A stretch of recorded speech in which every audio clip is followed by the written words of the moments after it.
A new House bill has some worried about their pay and even their lunch breaks. We'll dive into the legislation. And is a bump stock the same as a machine gun? The Supreme Court is taking up the gun case. Plus, we get a short break from the rain tomorrow, but showers are back by Friday. Your forecast on the way as Mountain News First at 4 continues. Mountain News First at 4 continues. A legislative panel has advanced a bill that supporters say makes Kentucky's labor laws more in line with federal statutes. It deals with overtime pay, what's allowed when employees drive while on the job, and meal breaks.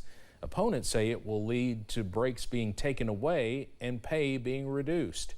WYMT's Phil Pendleton has more on what took place in a committee meeting today in Frankfort. Well, House Bill 500 deals with a lot of things for workers, labor laws, what employers are supposed to do and how employees are supposed to comply with that regarding the driving of company vehicles, when meal breaks can be taken, what is mandated regarding meal breaks, and also overtime. There is quite a bit of opposition to this bill, but the sponsor simply says it's all being done to make Kentucky more compliant with federal law. Representative Philip Pratt says companies that wish to stay anonymous contacted him about concerns of Kentucky's current laws. He says if this bill becomes law, workers will not get paid to drive a company vehicle from their house, but they will get paid while going in between work sites. You'll have to work 40 hours in a week before getting overtime, and companies will also no longer have to provide lunch breaks. But right now in Kentucky law, the way it reads is you can say you get lunch break, but by the way, keep answering the phones at your desk. This bill, if passed in its current form, would repeal Kentucky's rest periods, lunch breaks, and seventh-day overtime laws, and eliminate overtime and minimum wage protections for activities such as travel time between job sites. A lot of those on the Democratic caucus in that committee voted against it, saying that it will have unintended consequences. But those for it say Kentucky's laws need to be updated. In Frankfort, Phil Pendleton, now back to you. Representative Pratt says 30 states are currently going away from the law requiring employers to provide lunch breaks, but he says most employers will likely still choose to provide them. We are still tracking some windy weather across the region as we go into your Wednesday afternoon. Also some much cooler conditions. Let's take a live look from Perry County, from Buffalo Mountain. We are still cloudy, and check out that current temperature down to 39 degrees for Perry County, and most of us right now in the upper 30s and lower 40s after some 60s and 70s earlier this morning. We're down to 38 for Irvin, 36 in Moorhead, and 39 for Jackson, also in Somerset and Monticello at this hour. So much cooler conditions will continue as we go into this evening. Up on first alert pinpoint Doppler, we are drier as that drier air continues pushing into the region. But again, we are still watching out for some gusty winds as we go into this evening, gusting up to 28 for Pikeville, 22 in Somerset, and 25 miles per hour over in London. So some gusty winds are likely this evening, but a slow calming trend is on the way as we go into the overnight hours. Those lows tonight are very cold as you wake up on Thursday. Most of us see the middle to upper 20s. As you walk out the door, we stay dry overnight under a clearing sky, and one more dry day on the way tomorrow before more rain chances on tap by Friday. Those details coming up in just a few minutes. Steve? All right, Cameron, thank you.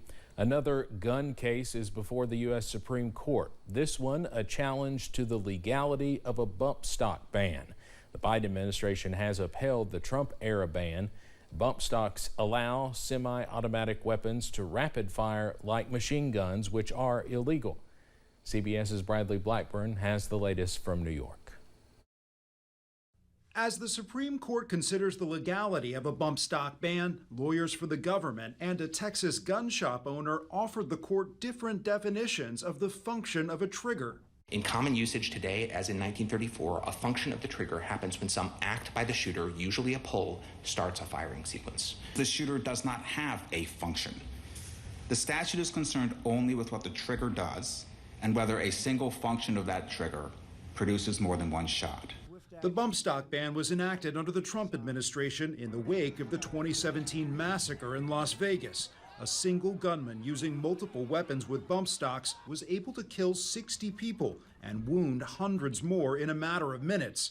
Justice Brett Kavanaugh pointed out that 2 administrations before Trump made no such ban, and fellow conservative Justice Amy Coney Barrett questioned why it was coming from a federal agency instead of Congress. Intuitively, I am entirely sympathetic to your argument. I mean, and it seems like, yes, this is functioning like a machine gun would. But, looking at that definition, I think the question is, why didn't Congress pass that legislation to make this covered more clearly? Questioning the plaintiff's attorney, Justice Elena Kagan made a potentially broader point on how her colleagues should interpret the law. At some point, you have to apply a little bit of common sense to the way you read a statute and understand that what this statute comprehends is a weapon that fires a multitude of shots with a single human action. A decision is expected in June. Bradley Blackburn, CBS News.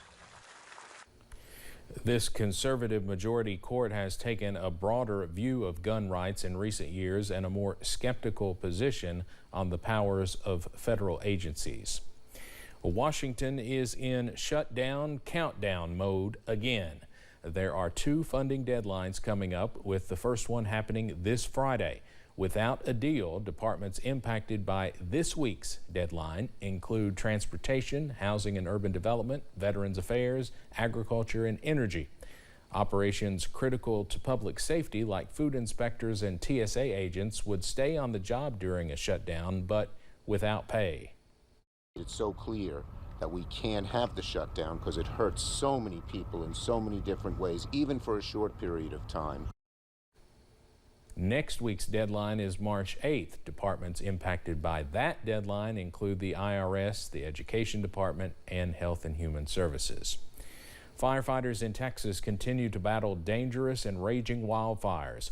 Multiple fires ignited Monday and exploded Tuesday across the Texas Panhandle, the largest being the Smokehouse Fire, which spread at an average rate of 150 football fields every minute. It has already burned more land this week than all of the state's 2023 fires combined.